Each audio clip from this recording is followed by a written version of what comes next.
50 things to realise before it is too late एक ऐसी जागरूक करने वाली किताब है जो जीवन के उन सच्चाई से हमें रूबरू कराती है जिन्हें हम जानते तो हैं लेकिन मानना नहीं चाहते। ये किताब हमें याद दिलाती है कि जीवन बहुत तेजी से निकल रहा है और अगर हमने समय रहते कुछ मूल सच्चाइयों को नहीं समझा तो बाद में केवल पछतावा ही बचेगा। आइए इस पुस्तक का सार सुन। जीवन छोटा है लेकिन हम उसे ऐसे जीते हैं जैसे हमारे पास अनंत समय हो। हम अपने सपनों को टालते रहते हैं, अपनी खुशियों को कल पर छोड़ देते हैं और अपने रिश्तों को बाद में संभालने की सोचते हैं। लेकिन सच यह है कि बाद में कभी आता ही नहीं। जो करना है अभी करना है, जो कहना है अभी कहना है, जो जीना है अभी जीना है। हम अक्सर दूसरों को खुश करने में अपना पूरा जीवन लगा देते हैं। समाज क्या कहेगा, लोग क्या सोचेंगे, इन सवालों में हम अपनी असली पहचान खो देते हैं। लेकिन जब जीवन के आखिरी पड़ाव पर पहुंचते हैं तब एहसास होता है कि हमने अपनी नहीं दूसरों की जिंदगी जी ली। अपने दिल की सुनना सीखिए क्योंकि अंत में आपके फैसलों के साथ आपको ही जीना है।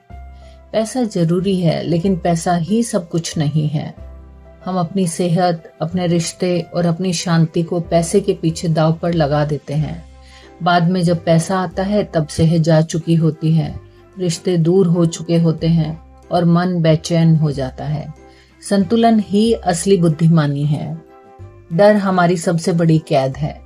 हम असफलता के डर से कोशिश ही नहीं करते, रिजेक्शन के डर से अपने दिल की बात नहीं कहते, बदलाव के डर से अपनी नापसंद जिंदगी जीते रहते हैं। याद रखिए, डर के उस पार ही आजादी है।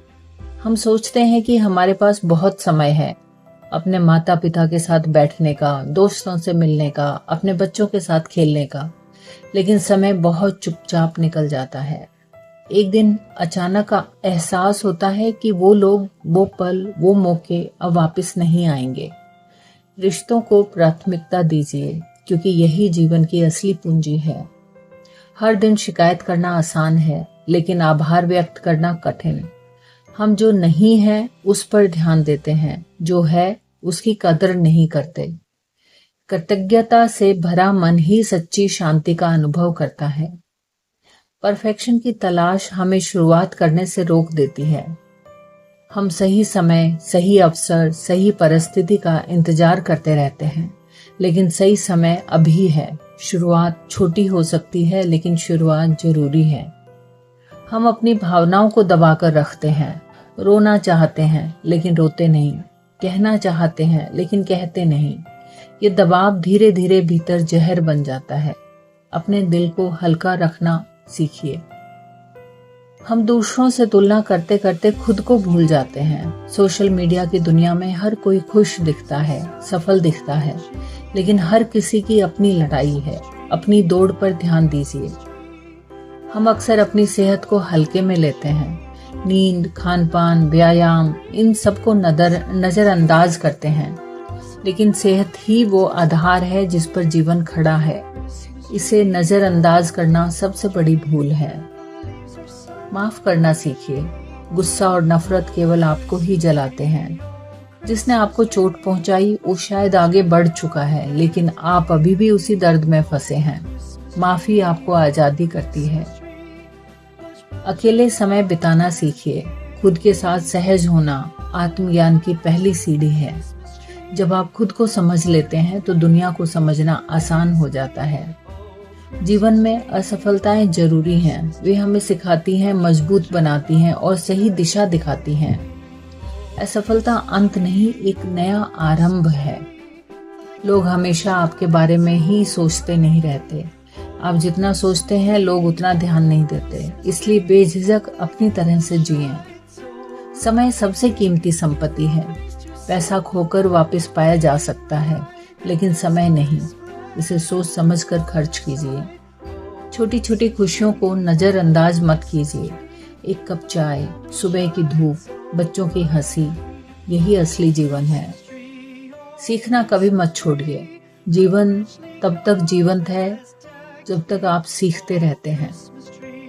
अपनी सीमाओं को खुद तय मत कीजिए। अक्सर हम अपने दिमाग में ही अपनी क्षमता को सीमित कर लेते हैं। नकारात्मक लोगों से दूरी बनाइए, उनकी सोच आपको भी नीचे खींच लेती है।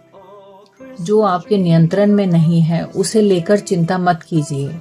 अपनी ऊर्जा वहीं लगाइए जहां आप बदलाव ला सकते हैं। अपने सपनों को छोटा मत कीजिए। दुनिया में जो सीमाएं बनाई हैं वे आपके लिए जरूरी नहीं हैं। खुद से प्यार करना सीखिए। जब आप खुद को स्वीकार करते हैं तब दुनिया का नजरिया भी बदल जाता है। हर दिन कुछ नया करने की कोशिश कीजिए। रूटीन में भी नयापन जीवन में उत्साह भरता है। अपने शब्दों का ध्यान रखिए। शब्द या तो रिश्ते बनाते हैं या तोड़ते हैं।